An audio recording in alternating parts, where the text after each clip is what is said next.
Greta, good morning. Morning. Thanks for having me. I just want to give you kind of a little bit of a background about me and how myself and how agriculture kind of has impacted me and has gotten me where I am right now. I grew up in a dairy farm in Pennsylvania, and through that, through FFA and 4-H, followed my passion and actually came down to Virginia Tech and got my agriculture education degree. When I graduated there, I taught middle school agriculture at Elkton Middle. And after I began a family, I wanted to stay connected and had the opportunity to work with the Young Farmer organization, which is kind of an extension of the high school ag departments for young people that want to continue their growth professionally and just with the connections in the agricultural world. Different high schools meet different days once a month. They have different workshops, different speakers, just to continue to expand our agricultural knowledge. When Seth Marsh asked me to speak, I thought this is so neat because we are in a very unique place in Rockingham County in the Valley with agriculture. And I have a short video that's just going to touch on some of the highlights. In the center. The highlights of our community and agriculture and how truly important it is, not only to Rockingham County, especially for jobs and revenue, but to the state of Virginia and bigger nationally and internationally. But I think we're just going to watch the video, and then I'm going to touch on some other things as well. Rockingham County is located in the center of the Shenandoah Valley, a fertile swath of farmland between the Blue Ridge and Allegheny Mountain ranges. Settled by German and Scotch-Irish pioneers in the early 18th century, the county achieved political independence in 1788. The Great Wagon Road wound through the county, allowing pioneer families to travel south out of Pennsylvania either to settle or keep traveling west. Today, both U.S. Route 11, Interstate 81, and several rail lines provide transportation for agriculture, the county's #1 industry. In fact, Rockingham County is Virginia's largest farm community. It's very diverse, and there's a lot of animal agriculture here. We're #1 in dairy, we're #1 in poultry. And with those industries, those animal industries, we have a lot of crops to support those industries. So we have a lot of forages, a lot of corn, a lot of soybeans, a lot of alfalfa, a lot of small grains. A strong dairy population, 225 grade A dairies, a lot of poultry, a lot of broilers and turkeys, a lot of probably the goat population has eclipsed the sheep population, but still a variety of short-legged animals that we can get involved in on animal production, good bit of equine, and then the crops that support those primarily, as well as some cash crops. Rockingham County has 112,000 cattle and calves, more than any other county in Virginia. With 1,900 farms, there are also more farms here than in any other county. But it's poultry that really puts Rockingham County on the map. The modern turkey industry was founded here. There are almost 13 million chickens and another 2 million turkeys raised in Rockingham County, generating more than $460 million in farm income each year. I know for dairy, one cow creates 9 jobs in the economy. So there's between 25 and 30,000 dairy cows just in Rockingham County. So that's a lot of jobs it creates, a lot of economic impact on the local economy. While agriculture is the largest industry in Rockingham County, the cost of producing all this food continues to rise. Most farmers are adapting to lower profits and higher expenses. I would say the average farmer from 10 to 15 years ago is farming a greater number of acres, has more cows, whether he's milking them or his beef production, has more poultry. So while we're not large farms, we've had to become more efficient. We added a 3rd poultry house to the 2 we had because it was more efficient for us to have 3 versus 2. There's a lot more technology in all, poultries, all the houses are automated now. Dairies are starting to be more and more robotic dairies. The tractors, a lot of them are run on GPS. So, we're still growing the same crops and the same animals, but we're getting more output with less input, and we're doing that with more technology. While there are plenty of large farms in Rockingham County, there's room for all sorts of producers. With such a strong farm economy, it's easier for smaller growers to get started, and nearby James Madison University in Harrisonburg and several towns in the county provide ready customers for local foods. The farm-to-table movement, which has really gotten prevalent in the last 5-10 years, got a real strength here with our produce auction several years ago now. And that's one avenue that opened new markets to us and let us go right to the consumer. The availability to see dairy farms, some that are producing milk that is sold on the farm, ice cream, that type of thing, puts ourselves in front of the consumer much clearer, a very clear picture of what's going on the farm. With dozens of streams and rivers running through the scenic valley, Rockingham County is a natural paradise, as well as a major farm community, and farmers are working to keep it that way. We've done a lot of conservation work to do the right thing for us. Several years ago, the first thing we did was fence off all running water. So we have segregated the cattle from the creeks. It allowed us to better manage our cattle, perhaps because of cross fencing and that type of thing. We have plenty of water with the streams and rivers running through here. With that, provides challenges, in keeping the waters clean. So the farmers are always challenged to do a better job, keeping the environment clean while still producing food. But with the resources here, it makes it just a really great place to farm. The farmers of Rockingham County have century-old roots in their community, but they're adapting to current economic pressures. They're working hard to protect the environment and welcome all producers, large and small. And perhaps here, in Virginia's #1 farm county, the general public has a better understanding of how important farming is to their community and how it helps feed the nation. In Rockingham County, I'm Norm Hyde. The exciting thing about agriculture is it is so diverse. You have everything from the production on the farm all the way through to the processing to get into a store and everything in between. Before we were on here, Seth and I were discussing the cool thing about agriculture is you can combine so many of your interests in agriculture. Just because you're interested in technology doesn't mean agriculture isn't a field that you can get into. And even more so, technology is becoming even more and more and more important. To think about all of those things in our area, I think all of us can drive through Rockingham County and either just north of us or just south of us as well, and know that we're all affected by agriculture. The state of Virginia, agriculture is the top industry, bringing in the most revenue. And Virginia is neat because there's a very diverse representation of agriculture too. The top 5 commodities or industries within agriculture, broilers. The second one is beef cattle and calves. The next one is greenhouse and nursery. That one is not as big in our area, but it's definitely growing. And dairy farming, and crops. And on the video, I think he mentions that for every 1 dairy farm, it employs 9 people. So it's important when you are driving up and down the road, or you get stuck behind a tractor or something, to remember that those people are not just influencing themselves. They are providing revenue, jobs, and opportunities for so many people in the valley. Some of the opportunities, I think specifically for either high schoolers or, just out of high school and maybe don't exactly know what direction they want to take. The great thing about our area is there's always opportunities for part-time employee.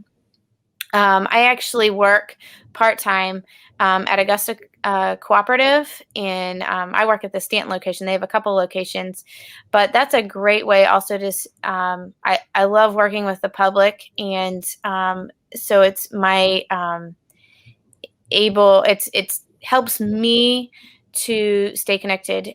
We have a lot of high school part-time kids that come in. Some of them have ag background, which helps. Maybe they've showed animals at the fair, and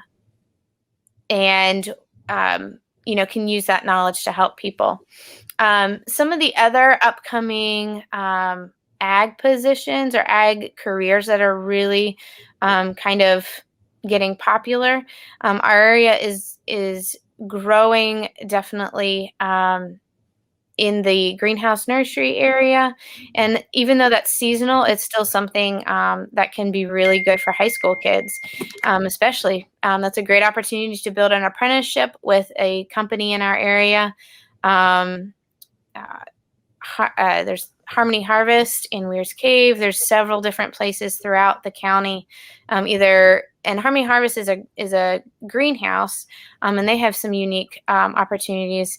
And there's also just seasonal work for those people that want to build. I was just looking up before I got on a couple horticulture places that request that people have, a year of experience, and they were offering full-time jobs at $18 an hour or so. Well, with a high schooler that has had that internship or that summer work, they have those opportunities to get into those fields that maybe they wouldn't be before.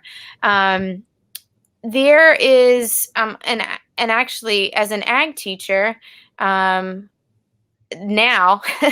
there is a huge demand for agriculture teachers throughout not only Rockingham County, but also our state.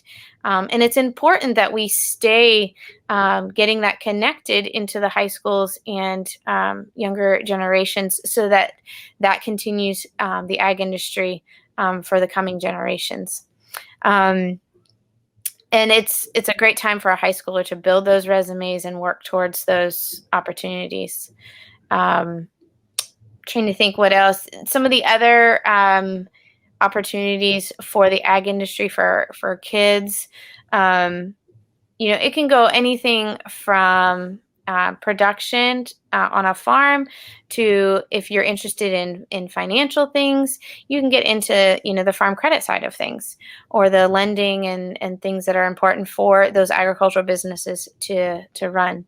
At Blue Ridge, vet tech is an upcoming career that a lot of kids can get involved with. Another question that we get a lot of times is, how does a student who is interested in working on a farm, and there's lots of farms in the area that can always use part-time help or after-school help, or in the summer when they're busy just doing extra things. Any of the ag departments and even the young farmer programs, they always have people that can get connected. And that's one thing that I feel that the agriculture industry is so good about, is helping each other out. It's such a neat community in our area. Go ahead.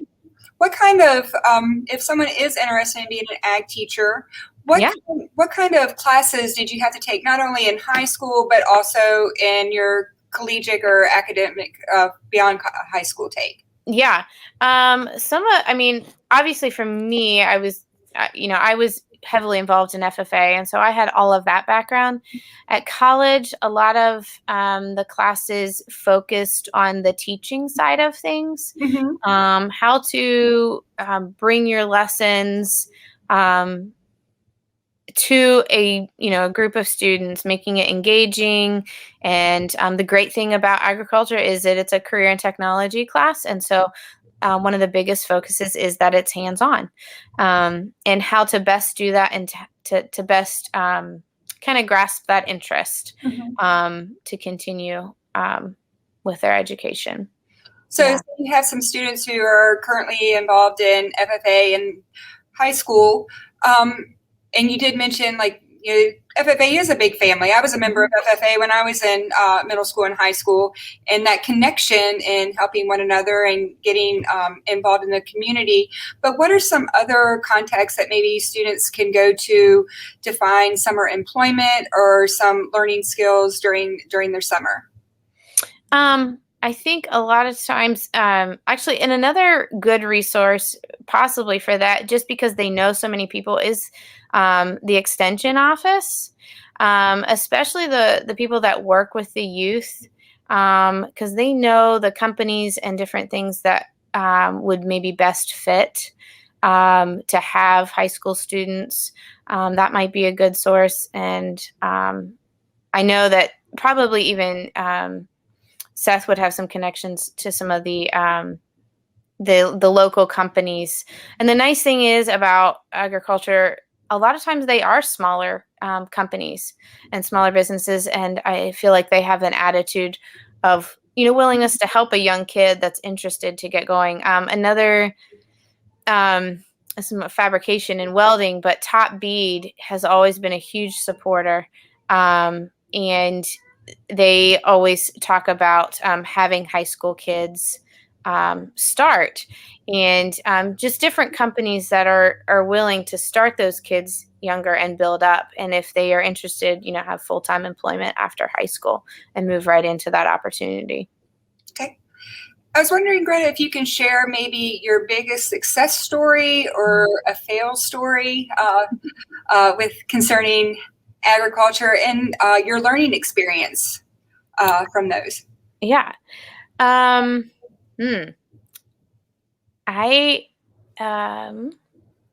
There's a lot of ups and downs in agriculture, and different industries have different ups and downs. And I'll share just a little bit about personally. My husband and I actually also have some beef cattle, and we finish beef to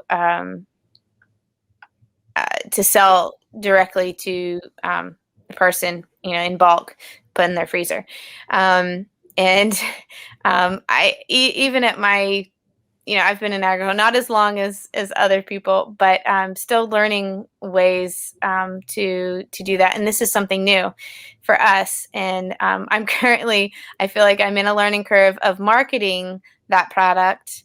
And this past week I ran into a little bit of having more meat than buyers, and what to do with that and how to overcome that. But thankfully I did. But to learning, I feel like once you jump into something new, you're always continuing to learn, and I think that's important, and to be adaptable.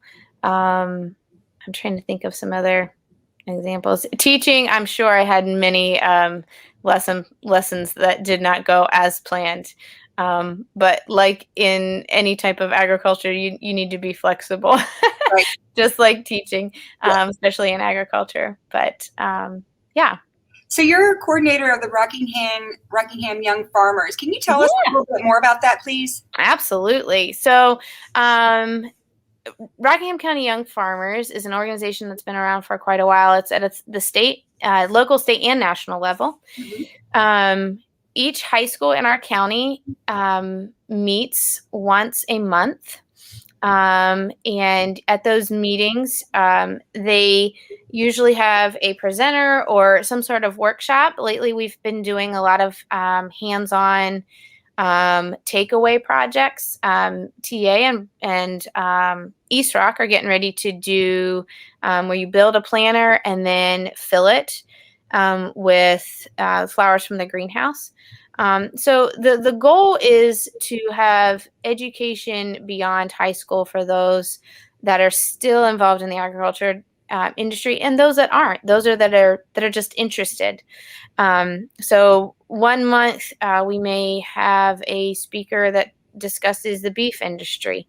1 week we may have somebody from the conservation office and how those landowners can improve their water quality and can also, preserve our land for future generations.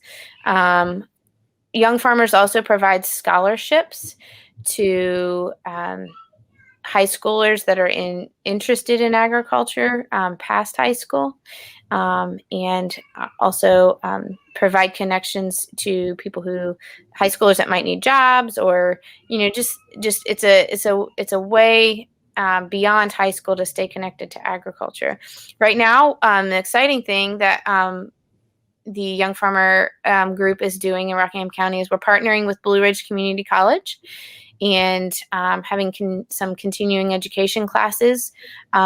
We had one on meat production, and we also had one on vegetable production, in greenhouse and nursery production. And right now we're currently doing one about beekeeping. And we're doing ones in the fall coming up. That one is on floral ranging, small animal care. There's also one for estate planning, which is another opportunity for people to continue their generations of agriculture. So Young Farmers is an ag organization and group that really works with the community and those around us to continue that interest even beyond that high school level, especially those that are staying, locally and want to continue to develop those skills and connections. Great. Thank you. Yeah. I was curious if you had to take your adult business self now and go back to high school. Oh. What would you tell your high school self from your learning experiences now? Anything you would do differently? Those kind of things. That's a really great question. I think for me, I felt like I did a lot of different things. But I do feel I was involved in things, but a lot of things were the same. So I feel like diversifying maybe what you expose yourself to and those different opportunities. For me, I'm kind of just talking about the agriculture aspect of it. I kind of stayed in my comfort zone of agriculture and livestock, but I feel like there's such a bigger world that I could have had the opportunity to see. And so I encourage students not to keep in their little comfort zone of window of interest, to expand their exposure. And you test something out and you realize, okay, that's not what I like, but now you know. And I think the earlier students do that, the easier it is to kind of find your interests for, a long-term career or profession. And so I think that's what I would encourage my younger self to do, is not so much stay in my comfort zone, but explore different opportunities that are out there. Great. Well, Retta, we are almost out of time. I just want to say thank you so much for taking your time this morning to talk with us about a career in agriculture. No problem. We really appreciate it. Yep, there's many opportunities out there, and feel free to reach out if you have any more questions. Great. Thank you so much. Thank you. Thank you, Greta, and thank you, Ms. Ash, and thank you, everybody who attended this session. Again, take a look at qden.us. There are agriculture positions in the Valley and elsewhere that you guys could get started at, and starting your career early, and take that feedback that you heard from Ms. Half too. So thank you guys for attending, and thank you, everybody. Have a great day.